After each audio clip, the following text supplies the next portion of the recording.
Hello everyone, কেমন আছো তোমরা সবাই? আশা করছি অনেক ভালো আছো আর আমিও মোটামুটি ভালো আছি। তো গাইস, দেখো আমাদের বাড়ির অবস্থাটা কি হয়েছে। এখন কিন্তু প্রচুর বৃষ্টি হচ্ছে আর আমাদের এই দিকটাতে পুরো জলে কিন্তু একদম বন্যার মতো হয়ে গেছে বলতে গেলে। ঘর থেকে বাইরে তো বেরোনো যাচ্ছেই না আর প্রচণ্ড জল হয়েছে। যত দূর চোখ যায় তত দূরই কিন্তু জল। আর আমাদের মানে আজকে একটা নিমন্ত্রণ ছিল, তো যাব। তাই ভাবছি যে এই বৃষ্টির মধ্যে কি করে বেরোবো। মানে একটু জল না, অনেকটাই দূর জল পার করে যেতে হবে। আমাদের কলের এই সাইডটাতেও জল দেখো পুরো। আর রান্নাঘরে তো আর একটু হলেই জল ঢুকে যাবে, জল এখনও ঢোকেনি। আর ওই যে পায়রার ঘরটায়, ওই ঘরের নিচে কিন্তু জল।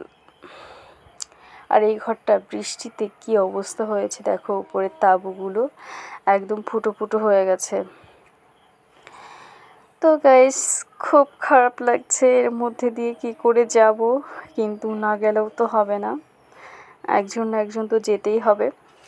তাই ভাবছি আমি আর আমার বাবা যাব। আর ঠাকুমাকে বলেছিলাম, কিন্তু এই জলের মধ্যে যাবে না। আর এইখানে দেখো আমাদের পুচকুর জামা কাপড় নাড়া আমার বাবার ছোট্ট বাবা। এই দিকটাতে রয়েছে আমার ঠাকুমা, ওকে নিয়ে কোলে করে রয়েছে। দেখো এই যে আমার পাখি, আমার ছোট্ট পাখি। এই দেখো ওর জামা কাপড়গুলো কিন্তু এই বৃষ্টিতে শুকোতেও পারছি না, অনেক সমস্যা হচ্ছে।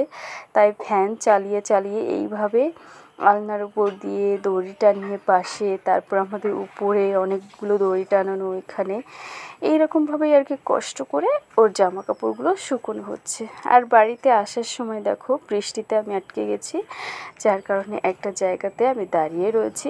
এত পরিমাণ বৃষ্টি হচ্ছিল যে ছাতায়ও মানছিল না, যার কারণে বাধ্য হয়ে আমি একটা বাড়ির ছাউনি আছে সামনে, সেই ছাউনির ওইখানটাতে দাঁড়িয়ে রয়েছি।